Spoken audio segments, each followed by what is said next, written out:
What's up, card fighters? Today in this video we're going to be reacting to the second episode of Cardfight Vanguard Will+Dress Season 2.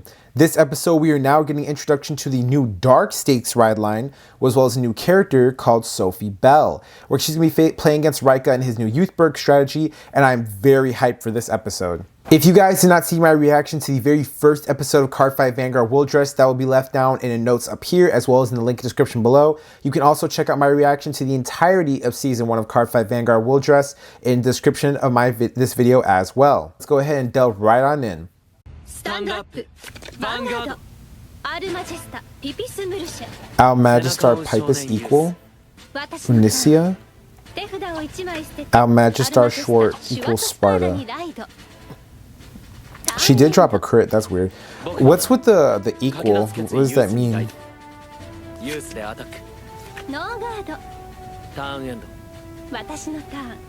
Al Magistar turn equals Dinah. Soul charge 2 cards. I got a critical trigger, so I draw a card. I hope that's not what the effect does. I hope it's not it's probably like Pop Out Chimera, where if you soul charge a trigger, you draw a card, or Demonster Executioner. I mean, this is Dark Stakes Pale Moon mixed together we're talking about. In early age, she showed unrivaled talent for everything, as if in a pursuit or something.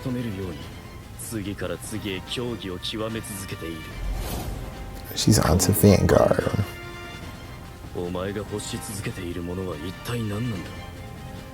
Witch.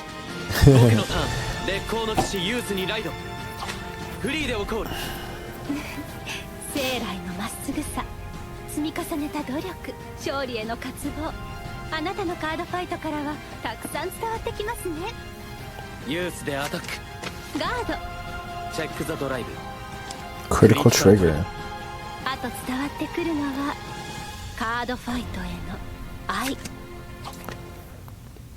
She dropped 2 heal triggers and a critical trigger.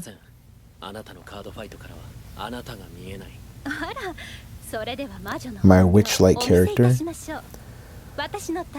Shine.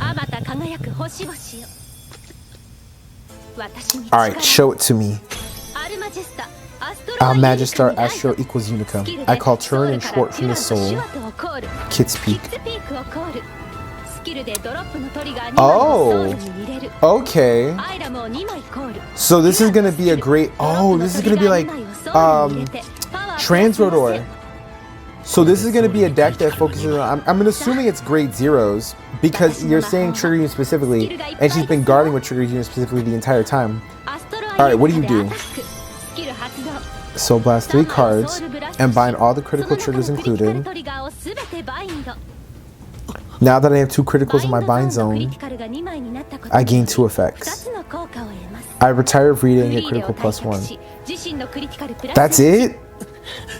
Well, she said there must be one effect. In fact, for every trigger I soul blasted, 1 unit can acquire power plus 5,000. Astrea, Turon, and Kit's Peak all get 5k power.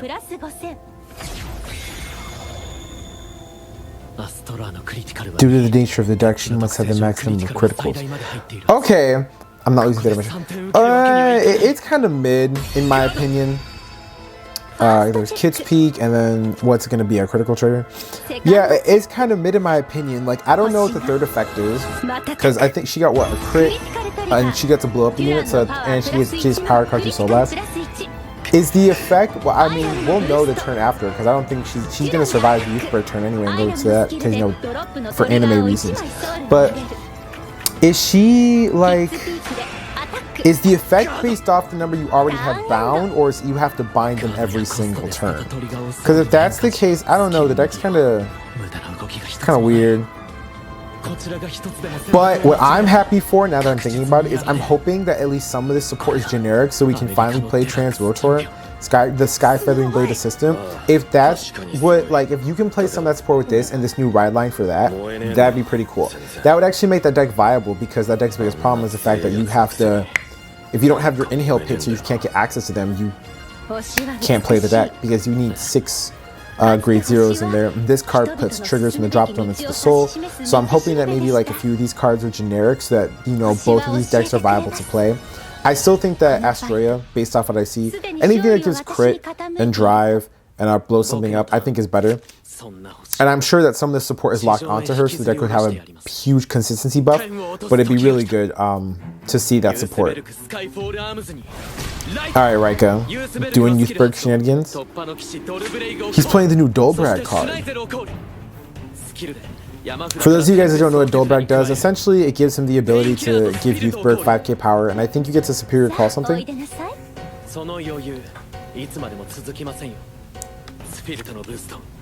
And he's playing still. That is a restanding unit that it stands basically back up when your Vanguard attacks. So it's like the grade 1 from Kagero, that the pink gem carbuncle, you know, you stand it up, you get 10k power, you get to, I think, like once per turn, because revolve form only happens once per turn.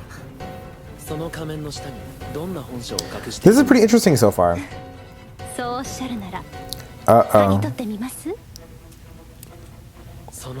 Oh, he took the glasses off. That means he's getting serious. Who's it gonna be? You know what? I like that play.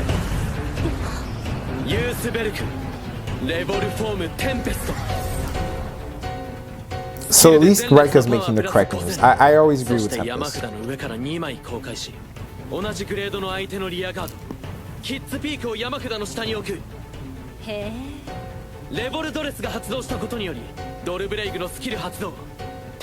Yep, Tempest gets 5k power from Dolbrag.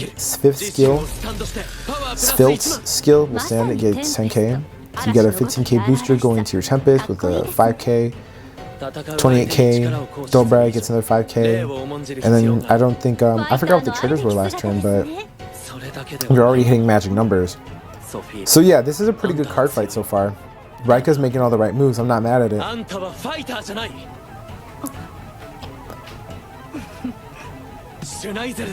Another 5k to Tempest. But she only has, oh, she only had 1 damage? She can eat all of this.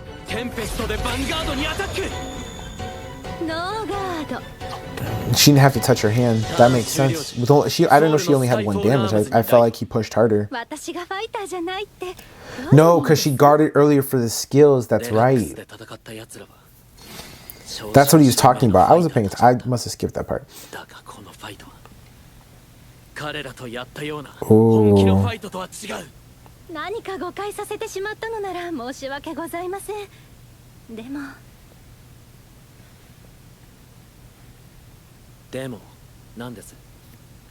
She said, don't get it twisted. I'm really giving it my all.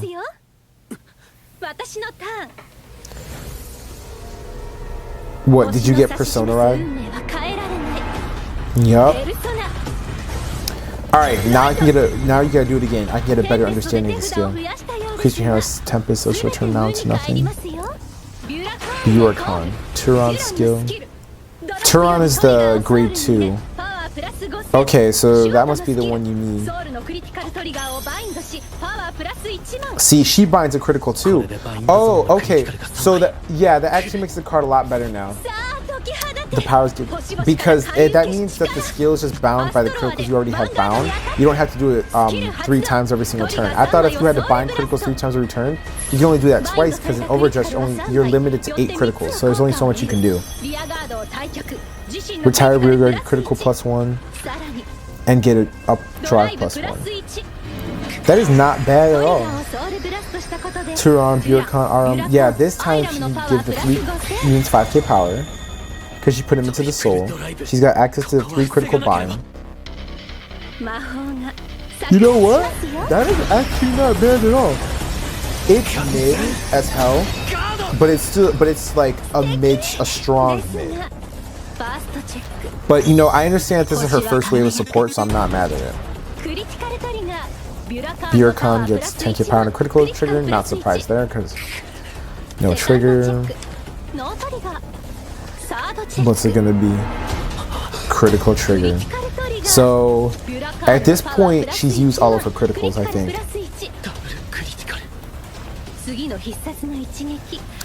And she only called, I think, like 1 card from hand. So yeah, Raika, let's see what you do. Buricon. Did she say kept high critical +3? What did Bjerkon do? Read Alpac Schneisel, reciprocate, intercept with Schneisel. Oh no, that is a lot. That 2 Schneisels gone. And she left you with only 1 CB. So no Dobrak shenanigans. No Schneisel shenanigans.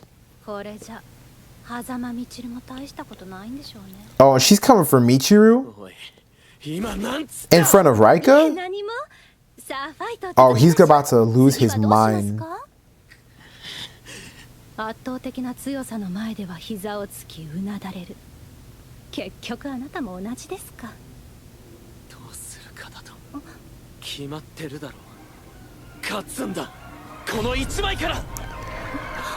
There it is. You know that I love that theme song.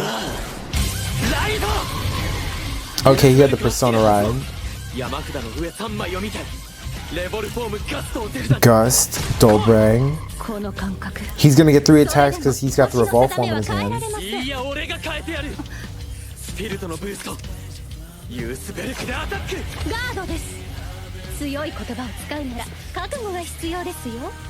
Results are everything, words mean nothing.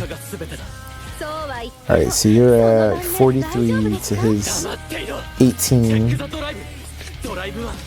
Reading. Dolbrag. Oh no. He still has Gus.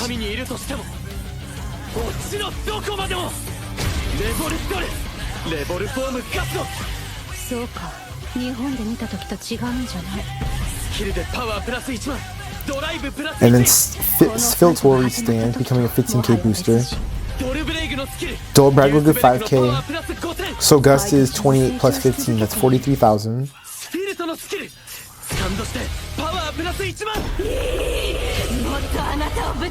There it is. I figured she was going to be one of those type of characters. They kept calling her a witch. You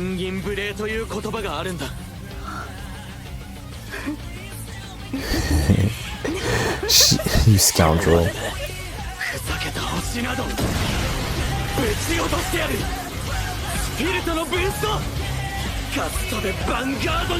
Raika's going crazy here. I was 10k off. 53k. This 1 crit.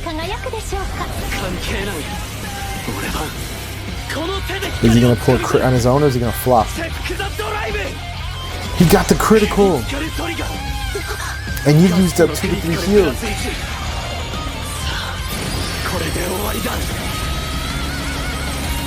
They're scared. Ooh, she took a hit there.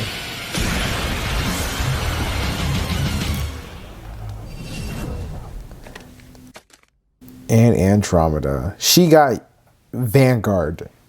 Whew, well, that is the end of this exciting reaction for Cardfight Vanguard Episode 2, Season 2 of Will+Dress. Honestly, I was not expecting it to go that way. I thought Raika was going to lose. I really did, because I remember that Donji won the first game, and we haven't seen Sam play yet.